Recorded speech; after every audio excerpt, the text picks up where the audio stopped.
Hello everyone, welcome back to this channel students. आज के class में हम लोग अकाउंटिंग इक्वेशंस को और एक प्रैक्टिकल प्रॉब्लम को सॉल्व करते चलेंगे, जहां पे और एक नया आइडियाज हमें क्लैरिटी के साथ मिलते चलेगा। चलिए शुरू करते हैं students. During the months of March 2015 company recorded his transactions, use accounting equations to show affect the assets and liabilities। तो यहाँ पे जो हमारे पास 10 इंस्ट्रक्शंस है, उसी को हमें देख के एज पर द इंस्ट्रक्शंस हमें इक्वेशंस को यहाँ पे फॉलो करना है। चलिए हम लोग शुरू करते हैं स्टूडेंट्स। फर्स्ट ऑफ ऑल हमारे जो यहाँ पे फॉर्मूला था एसेट, यहाँ पे equal to liabilities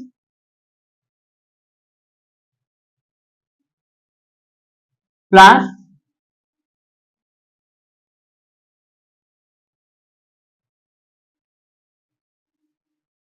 owners capital. Students यहाँ पे assets equal to liabilities plus owners capital का जो एडिशन है उसको हम लोग इक्वल मान के चलेंगे। तो स्टूडेंट्स यहाँ पे first owners started business with cash 30,000। तो फर्स्ट इंट्रोडक्शन है कैश। कैश मतलब ये ओनर जो था, इन्होंने 30,000 का कैश लाया था, जो एज पर कैपिटल भी ट्रीट होगा। सो यहाँ पे 30,000 एंड 30,000।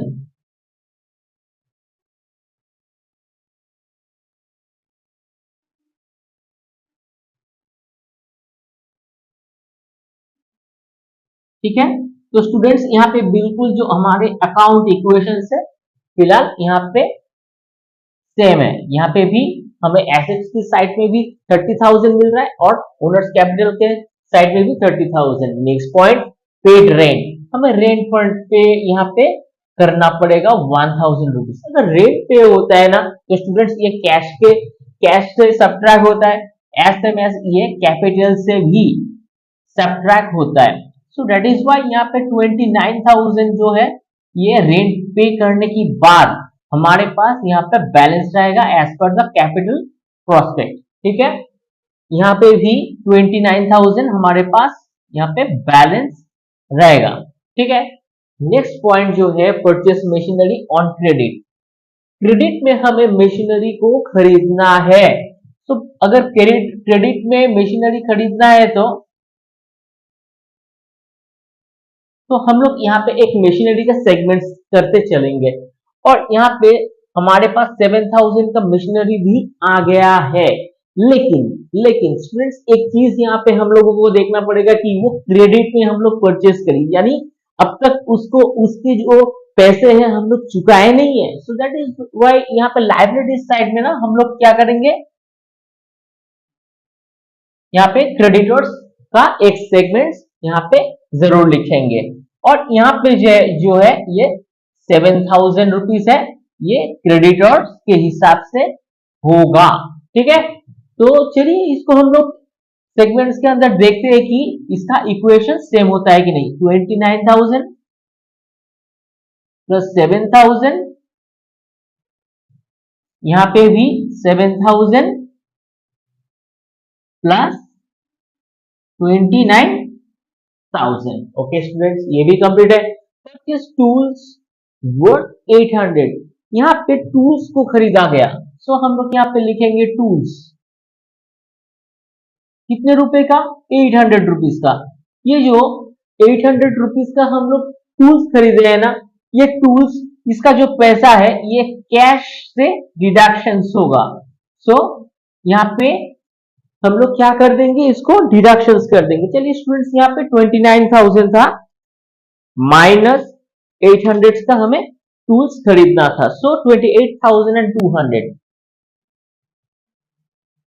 एसएमएस 7,000 और हमारे पास 800 का टूल्स आ गया। ठीक है, तो चलिए इसको हम लोग यहाँ पे फटाफट बैलेंस को 29,000 और 7,000 को लिख लेते हैं। तो स्टूडेंट्स एक बार वेरीफाई करके देख लेते हैं कि वापस सब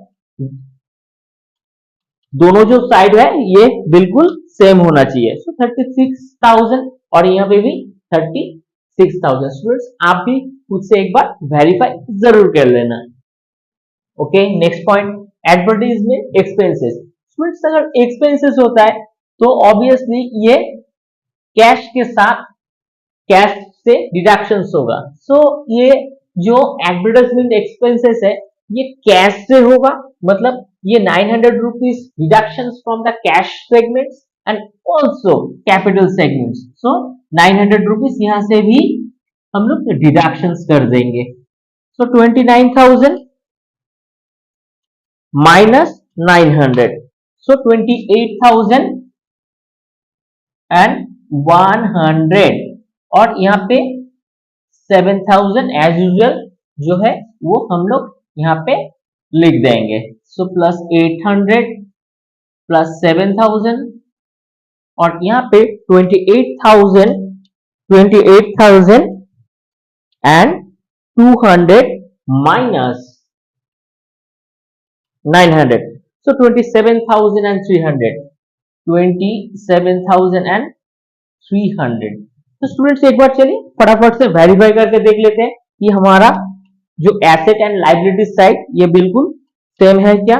सो 35,100, ओके, सो यहाँ पे 28,100, सो बिल्कुल हमारे पास बिल्कुल बैलेंस है। चलिए नेक्स्ट पॉइंट पे हम लोग जाते हैं, पेड सैलरी। स्टूडेंट्स यहाँ पे हमें सैलरी को पे करना है। अगर सैलरी पे करना है तो स्टूडेंट्स यहाँ पे कैश से तो जरूर इसको सब्ट्रैक्ट करना पड़ेगा, और एज सेम एज हम लोग सैलरी कैपिटल से भी हम लोग सब्ट्रैक्ट कर देंगे। तो स्टूडेंट्स चलिए फटाफट से हम लोग इसको सब्ट्रैक्ट करते हैं। 28,100 माइनस 3,500, सो 24,600। स्टूडेंट्स यहाँ पे एज यूजुअल जो 7,000 था वो हमारे पास बिल्कुल एसएमएस वैसा ही रहेगा। सो प्लस 800 प्लस 7,000, एंड हम 27,000 एंड 300 से हम लोग क्या कर देंगे, 3,500 को सब्ट्रैक्ट कर देंगे, और 23,800 हमारा बैलेंस रहेगा। चलिए औपचारिक तौर पे हम लोग इसको बैलेंस करके देखेंगे कि दोनों साइड बिल्कुल ये मैच कर रहा है कि नहीं। 31,600 और इसको हम लोग इस साइड देखेंगे 24,600। तो स्टूडेंट्स बिल्कुल हमारे पास ये रेडी है। चलिए नेक्स्ट पॉइंट में जाते हैं। स्टूडेंट्स ये पॉइंट थोड़ा इंपॉर्टेंट है। earned remunerations on 12,000 out of which 3,000 got in cash immediately. Students, first of all ये remunerations को हमें जानना है।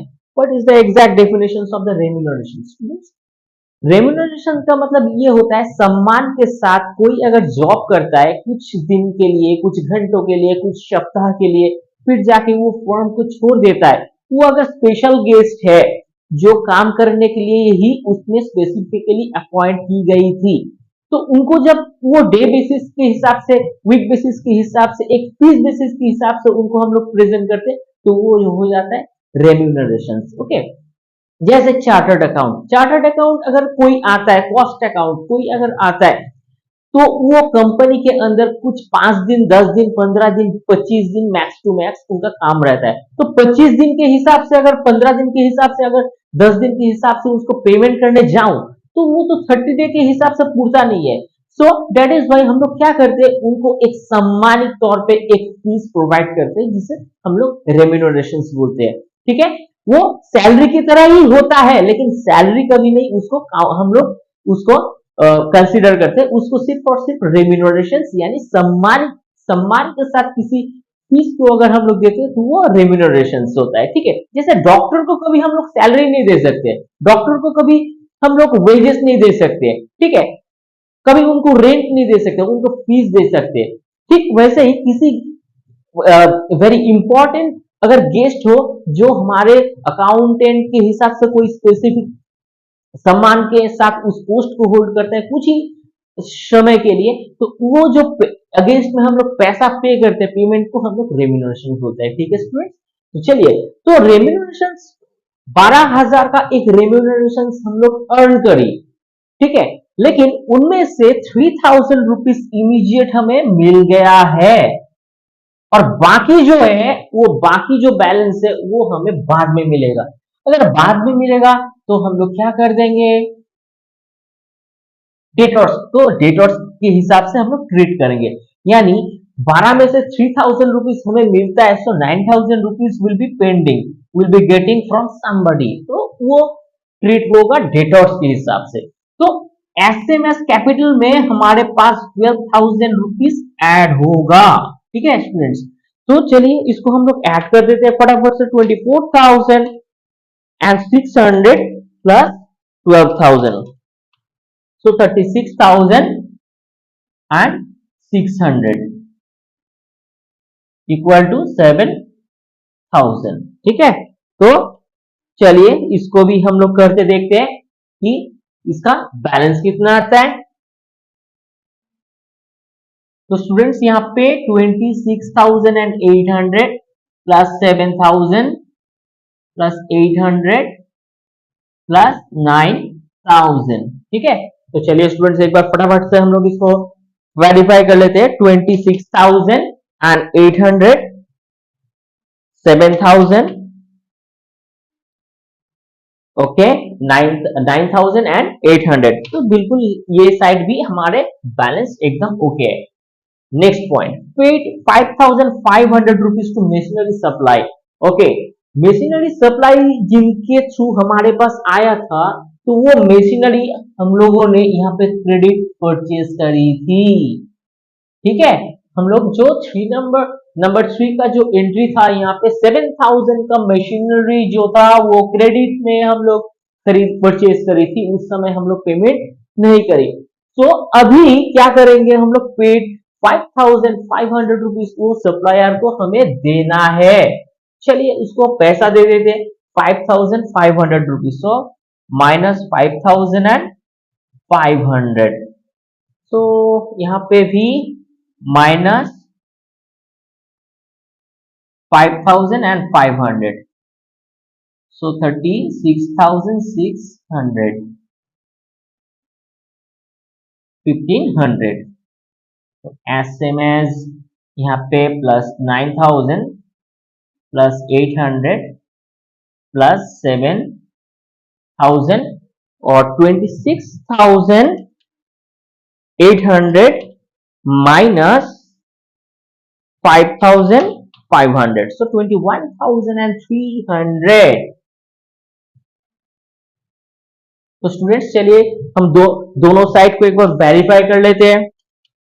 आप लोग खुद से भी कर लेना, तो आपको यहाँ पे देखने को मिलेगा 38,000 यहाँ पे एसेट साइड में, और चलिए लायबिलिटी साइड में भी हम लोग देखते हैं।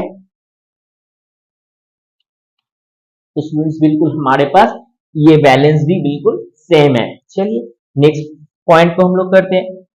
यूज 300 टूल्स वर्थ सप्लायर्स, हमारे पास जो टूल्स था वो सप्लायर्स को हम लोग यूज करेंगे, यानी टूल्स हमारे पास कितना था, 800 रुपीज का टूल्स था, तो उनमें से 300 रुपीज का हम लोग टूल्स को यूज करेंगे।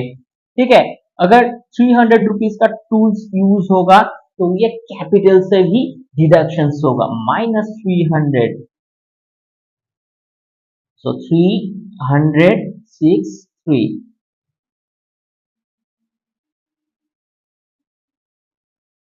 ठीक है, चलिए इसको हम लोग फटाफट से कर लेते हैं। Plus 9,000 plus 500, 7,000, 21,300। चलिए इसको एक बार वेरीफाई कर लेते हैं। 36 300, 37,800, ओके, सो 37,800 हम लोग यहाँ पे भी देख लेते हैं। 21,300 और यहाँ पे 7,000 और यहाँ पे 9,500। फ्रेंड्स ये भी बिल्कुल हमारे पास रेडी है। फाइनली हमारे पास जो इंस्ट्रक्शंस नंबर 10 था, paid ₹2000 for miscellaneous expenses through the credit card. Friends, एक चीज हमें देखना है कि हमारे पास यहाँ पे मिसलेनियस एक्सपेंसेस हुआ था, इसका मतलब ये है कि बहुत तरीके का जो एक इंडस्ट्री के अंदर बहुत तरीके का खर्च आता है जो हम लोगों को पहले प्रीवियसली इंफॉर्मेशन नहीं रहता है। सो दैट इज वाई हमें कुछ कुछ पैसा उसके लिए सेव मतलब रेडी रखना पड़ता है कि वो खर्च होगा करके, तो उनको हम लोग मिसलेनियस एक्सपेंसेस बोलते हैं। अगर मिसलेनियस एक्सपेंसेस होता है तो ये क्रेडिट कार्ड से हुआ, और अगर क्रेडिट कार्ड से होता है ना तो ये बैंक लोन के हिसाब से ट्रीट करेगा। क्यों? क्योंकि ये पैसा हम लोग बैंक से लिया, क्रेडिट कार्ड से लिया, और क्रेडिट कार्ड से लिया हुआ पैसा तो आपको लौटाना ही पड़ेगा। सो दैट इज वाई उसको हम लोग एज अ लोन के हिसाब से ट्रीट करेंगे। ठीक है, सो हम लोग यहाँ पे लिखेंगे 2000 रुपीज। ठीक है, तो अगर ये होता है तो थ्रू क्रेडिट कार्ड, तो ये फाइनली हमारे पास हम लोग क्या कर देंगे, इसको एक्सपेंसेस को हम लोग यहां से भी माइनस कर देंगे। सो यहाँ पे 2000 रुपीज।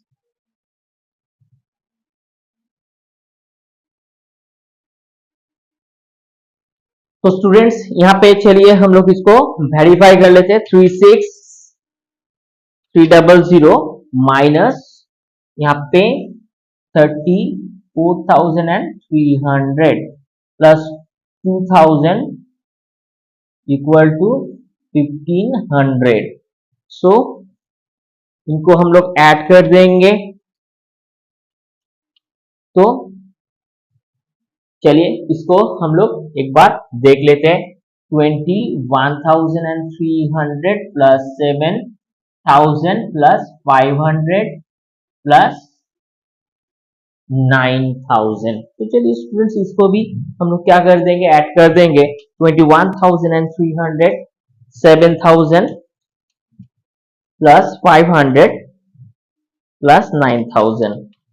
तो स्टूडेंट्स यहाँ पे 37,800। तो स्टूडेंट्स यहाँ पे हम लोग लिख सकते हैं total equal to asset equal to liabilities plus owners equity. तो स्टूडेंट्स यहाँ पे हमारे पास जो है 37,800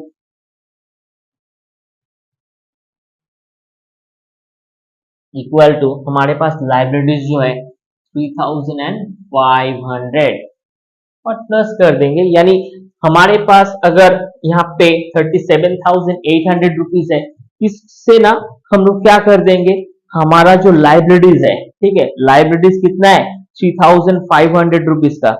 ठीक है, तो उसको अगर हम लोग घटा देंगे तो हमारे पास 34,300 रुपीज रहेगा। समझ में आया स्टूडेंट्स? तो हम लोगों को सिर्फ ये देखना है कि ओनर्स का टोटल जो कैपिटल्स होगा, ओनर्स का जो इक्विटी होगा, वो आपको बिजनेस के बाद आपको दे देना है। ठीक है, जो आप लोग पब्लिक से लिए थे, किसी से उधार लिए थे, किसी से बोरो करी थी, किसी को रेंट पेड करना है, किसी को आउटस्टैंडिंग बिल पे करना है।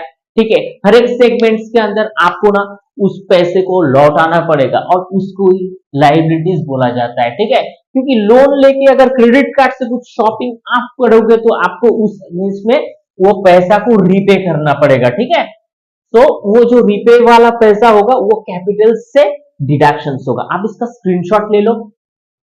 चलिए स्टूडेंट्स, बेहतरीन एक मैथ ये प्रॉब्लम एक प्रॉब्लम है जो आपका सेंस डेवलप करने में अकाउंटिंग इक्वेशंस के थ्रू बहुत ज्यादा हेल्प करेगा। आप इसको ना बार बार प्रैक्टिस करना, आपको क्रिस्टल क्लैरिटी के साथ एक सेंस आएगा जो नेक्स्ट मैथ्स के अंदर समझने का जो आपका पोटेंशियल होगा वो बहुत ज्यादा इंक्रीमेंट करेगा। अगर वीडियो में कोई भी पॉइंट, किसी भी पॉइंट पे अंडरस्टैंडिंग के थ्रू कोई पॉइंट, कोई अगर आपको प्रॉब्लम आता है तो आप कमेंट्स बॉक्स में लिखो। वीडियो वीडियो अगर अच्छा लगता है तो जरूर इसे एक लाइक कर देना, सब्सक्राइब करना इस चैनल को। मिलते हैं किसी नेक्स्ट क्लास में, तब तक के लिए थैंक यू।